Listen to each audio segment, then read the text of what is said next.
Hey, Mom. Sam? Where are you?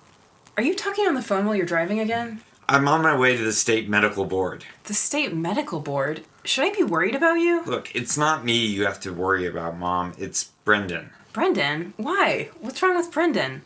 He's always been such a sweet and sensible boy. He's putting on some performance later. I don't know. It sounds pretty good, but he's under the influence of this quack doctor.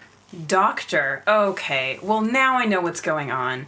You have always had it out for doctors, Sam, ever since you had that cold that lasted longer than a week. I'm gonna bust this doctor, Mom. Bust his ass wide open. You're going to do what? Look, Mom, I'm driving. I gotta go. Well, don't bust anything, and let me know how Brendan's performance goes. Bring him by the house sometime. I love that little man so much. Bye, Mom. Jesus.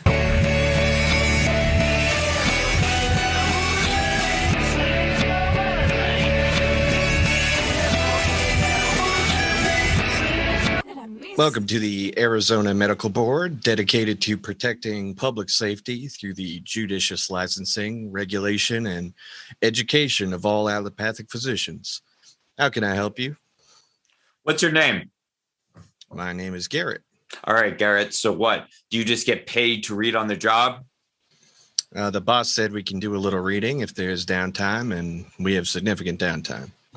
And what is that you're reading there anyway? A little smut? A little pornography?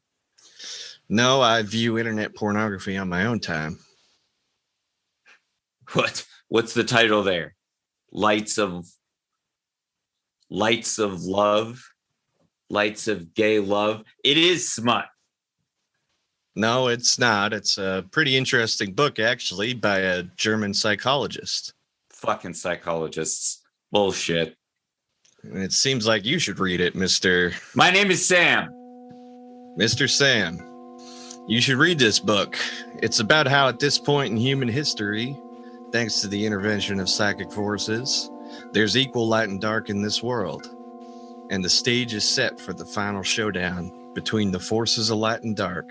And that showdown will take place in the human mind. That's crazy talk. Just what I'd expect from the fucking medical board. Sir, I'm merely a clerk. I'm not responsible for the licensure of medical practitioners, but if it were up to me, the man who wrote this book, Dr. Messerschmidt, would be granted licensure by the state of Arizona. But he currently lives in New York. Fucking New York. You know what I call it? Jew York! Sir, I don't condone anti-Semitism of any kind. I, in fact, bristle at any bigoted comments or statements. Look, Garrett, I'm here to find out about a doctor. Great. What's his name? Dr. Miller. He runs an isolation chamber in Phoenix. Any other information you have about him? To my knowledge, the state of Arizona doesn't require a license to run an isolation chamber, and there are quite a few Millers in our files. He's short and kind of rat-like. We don't sort our files by likeness to animals. His license was revoked many years ago, actually. Do you have an address for this, Dr. Miller? I do. His current practice is at 232 West Hanson Road. Let me see. Yes, here. Dr. Jerry Miller, graduate of Arizona State University and University of Arizona Medical School. License revoked January 17th, 2011. Does it say why? Says here he was sued for malpractice by the same party several times, but they never prevailed in court. It looks to me like there was simply a paperwork mistake. He was invited to reapply for licensure, but he never did. So, no negligence on his part was ever proven? No, he was just a victim of a paperwork mix-up. Do you have any information on the party that sued him or what their complaint was? They aren't named in this paperwork. Can you tell me, who represented the plaintiff or who represented Miller? Miller was represented by Joel Greenberg of Cohen, Greenberg, and Stein. Great. Would you like their number? Just write it down. Okay. You seem stressed out, guy. May I ask why you're after this Dr. Miller? He's taking Brendan from me. Is Brendan your boyfriend? No, he's my best friend, and I think he's losing his mind. He sounds like a very special guy, and it's sweet for you to worry about him. But you want my advice on Miller? I think you're barking up the wrong tree. He seems harmless enough based on this file. Miller's a head-shrieking menace, as are all the other maniacs you license. I suspect there are other forces at work that you can't see. Maybe you should get Dr. Messerschmidt's book. I think it would do you a lot of good. Fuck his gay book. I have to go. I have a performance to attend. Okay. Don't forget the number for Cohen, Greenberg, and Stein.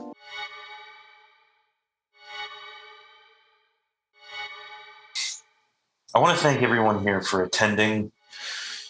And I want to thank the Massacon Gallery for letting me put this on. What you're about to see, I think it speaks for itself. Or it should. I hope it does.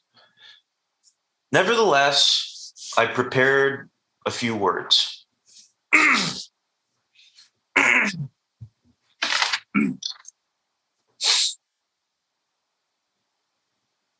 Are you listening?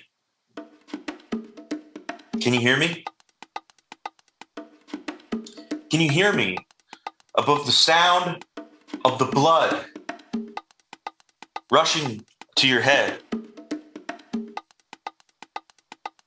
Do you have space to think? Do you have space to breathe? Are you alone? Are you at a crossroads? Do you wish you had never been born? Are you glad that you're alive? Are you happy to be here? Can you hear me? Are you listening? Let's start with Easy Does It and move forward from there. I believe in God. God will navigate me. Easy does it. I believe in love.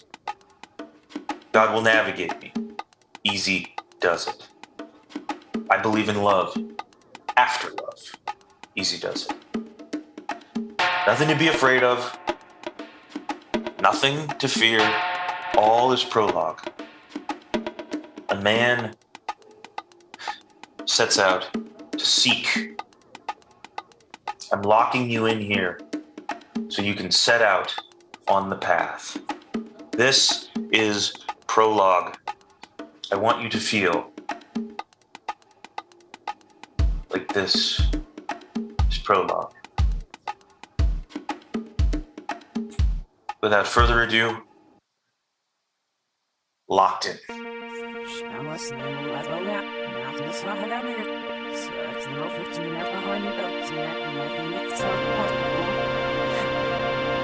You've reached Brendan. I'm not in right now. Please leave a message after the tone, and I'll get back to you just as soon as I can. Brendan, it's Sam. Look, buddy, I hope you're doing well. I'm really, really, really sorry about your performance. Really sorry. I really hope you're handling it okay. I wanted to talk to you afterwards, but you'd already taken off. I don't blame you. The audience didn't seem to handle it well. I guess they didn't get it. I got it. I'll always get it. I get you, man. I blame this all on Miller. He has you doing things you aren't ready to handle. But don't worry. I'm working on Miller. Remember how he was the subject of litigation? I've got a number for Miller's old attorney. He's Jewish, of course. I'm going to give him a call and see what I can find out. Don't you worry, pal. Look, take care of yourself. Call me if you really need me. Really, I want you to call me. Just call me and be good. Okay. I love you. God damn it, Brendan. Joel Greenberg speaking. Hi, my name is Sam. I need to speak with Joel Greenberg of Cohen, Greenberg, and Stein. This is Joel Greenberg. What do you need, Sam, my man? Cut the shit, Joel. Okay. Did you ever represent a doctor in a malpractice lawsuit? Name of Jerry Miller? Jerry Miller. Hell of a nice guy. Dr. Jerry Miller? Nice guy. I represented him in several suits, actually. But that was 10 years ago now. What's this about? My best friend, Brendan, is under his care. Not possible, Sam. Dr. Miller has had his medical license revoked. It's a strange situation, Mr. Greenberg. Dr. Miller now runs an isolation chamber. A what, Sam? Look, I'm not surprised to hear it. The whole thing with Miller was weird back then. What was weird about it? Okay, Miller served with the malpractice suit. He comes to me. I look at the papers. The plaintiff's not named. It's just Jane Doe versus Jerry Miller. Weird, right? I ask Miller, you fuck up with the patient that you can recall? He says, no way. Not that I can remember. That's weird, right? And the firm that's representing Ms. Doe is just called the law firm LLC.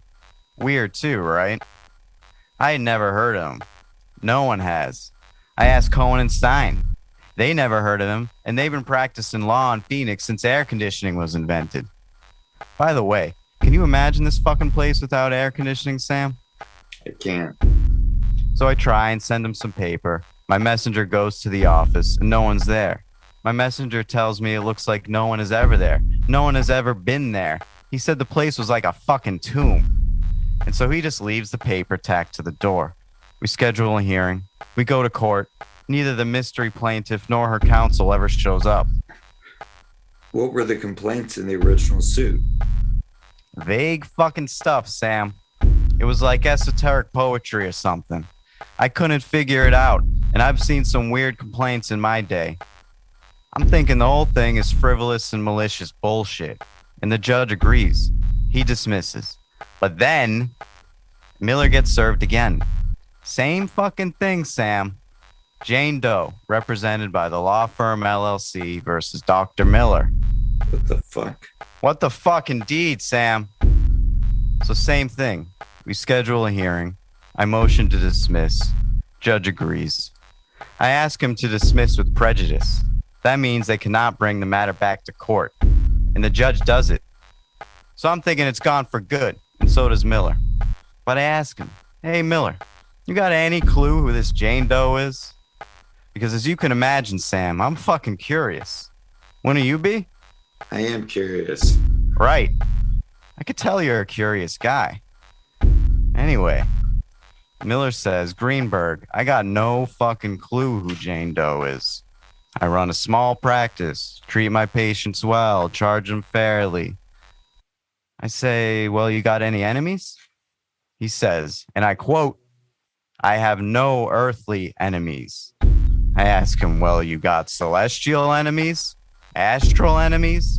Martian enemies? He fucking laughs. It's funny. So what happens, Joel? So he gets served again. And this time the plaintiff is John Doe versus Dr. Jerry Miller. And guess who's representing John Doe? The law firm, LLC. The law firm LLC.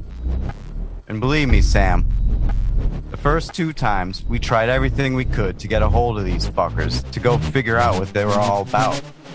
Calling, faxing, emailing, going down there, talking to the Arizona bar. It was a mystery. No one had heard of him. So when I got the suit papers, I went straight to the fucking judge and I said, Judge, look, what the fuck? Do we even have to file an answer? This is the third suit in a row from these pricks. And again, the complaint reads like Finnegan's Wake. So what'd you do? Well, the judge agrees to dismiss the complaint, but in the meantime, Miller comes to me and he says that he received notice that his license had been revoked. And I tell him that can't be right because the suit's being dismissed, but he shows me the fucking paper. Basically just says, Dr. Miller, your license has been revoked. Quit practicing medicine immediately. What? Exactly, Sam. Exactly. So I go down to the medical board. They look into it and they say, sorry, this is a paperwork mix-up. Due to complete bureaucratic officious horse shit, they won't just reinstate him. They say he has to reapply. But they say that if he reapplies, they'll reinstate him immediately. So I call him up and I say, hey, fill this out. They'll reinstate you immediately. And you know what he says to me? No. Never mind. He says that exactly. Never mind. I say, Miller, you all right, buddy? He says, hey, Joel, I'll call you later. I never heard from him again. What do you think happened? I can't say, Sam. You know, I'm an attorney. I'm not a psychologist or a fucking what? I'm not a detective, but it looks like you're playing detective. Why do you want to know all this stuff? You said something about a friend? Well, Joel, Dr. Miller now runs an isolation chamber. It's a sensory deprivation tank, basically. Oh, that's weird stuff, Sam. I know. And my best friend, his name is Brendan. He's a very sensitive guy. He keeps visiting Miller and the chamber, and I think he's losing his mind. And I'm trying to stop Miller. Hey, look, Sam, your friend, Brendan, he sounds like a very special guy, and it sounds like you like him very much, but I don't think Miller's the problem here. He seemed like a good sort of guy. That's where you're wrong, Joel. Miller's a mad doctor. They all are. Hey, my doctor's a prick, but when I stub my toe or get a spider bite, he never steers me wrong. Look, why not get your buddy Brendan some help? I can take your case. We could start the process for him getting committed. I'm very good at that sort of thing. No, the last thing Brendan needs are more doctors. You know, if you really want to get to the bottom of this thing, I suggest you look into this law firm, the law firm LLC. Something weird was going on with them, and I could send you the address they were using. Maybe go over there and sniff around. You seem like you want to do some sniffing around. Okay, maybe. Thank you for your time. Good luck, Sam. And if you change your mind about committing your friend Brendan, give me a call. Did that whole thing sound like bullshit or what? Maybe the plaintiff's firm can give me the straight story on Miller. Maybe they have the real dirt. I don't fucking buy that Greenberg story for a second. I'll check my email for the address and go down there as soon as I can. Oh shit, it's an email from my sponsor, Keith. Hey Sam, I hope you're well. We haven't seen you at an AA meeting in a while, so I thought you might like a little recovery at home. Attached is an MP3 of a speech given at a meeting of a Sex and Love Addicts Anonymous retreat that I thought was very interesting. I know our drug of choice is alcohol, but recovery is recovery, right? Give it a listen. Keith. All right. I guess I'll give this a listen.